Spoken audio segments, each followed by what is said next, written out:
एक ज़माने की बात है। शुमाली पहाड़ों के दरमियान एक सुनसान मगर खूबसूरत वादी में एक छोटा सा घर था जहाँ 3 बहनें रहती थीं।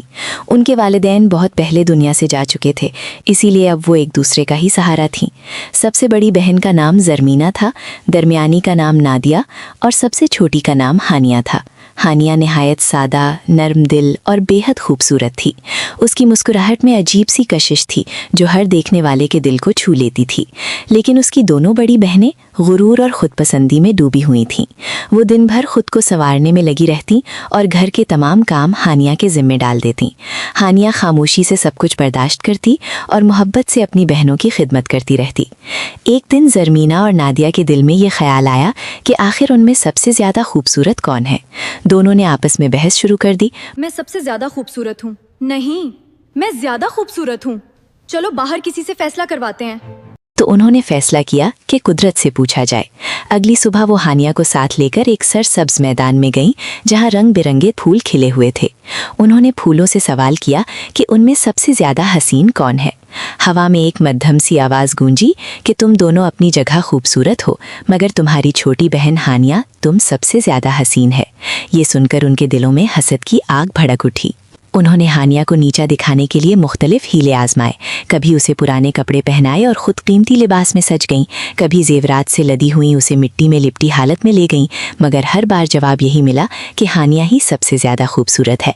आखिरकार हसद ने उनके दिलों को इतना अंधा कर दिया कि उन्होंने हानिया को रास्ते से हटाने का फैसला कर लिया। एक दिन वो उसे बहाने से एक घने जंगल में ले गईं और वहाँ अकेला छोड़कर वापस आ गईं। हानिया खौफ से कांपती हुई रोती रही, मगर अचानक एक पुराना दरख्त सरसराहट के साथ बोला और उसे हिदायत दी कि अपने हाथ की रोटी जमीन पर लुढ़का दे और उसके पीछे चलती जाए। हानिया ने ऐसा ही किया और वो रोटी उसे एक पोशीदा वादी में ले गई जहाँ एक बड़ा मगर बिखरा हुआ घर था। हानिया ने हिम्मत करके घर साफ किया, खाना बनाया और एक कोने में छुप गई। शाम के वक्त कुछ मजबूत और मेहनती नौजवान वहाँ आए। वो 10 भाई थे जो जंगल में लकड़ियाँ काट कर गुजरा करते थे। घर की हालत बदली हुई देखकर वो हैरान रह गए। जब हानिया सामने आई और अपनी कहानी सुनाई तो उन्होंने उसे अपनी बहन बना लिया।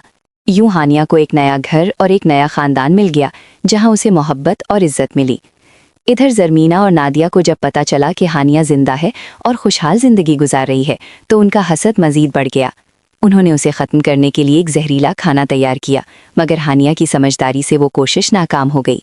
उसके बाद वो एक बदनाम जादूगरनी के पास गईं और उससे एक ऐसी अंगूठी हासिल की जिसमें मोहलिक जादू था। वो दोबारा हानिया के पास आईं और माँ की आखिरी निशानी का बहाना बनाकर उसे अंगूठी पहना दी।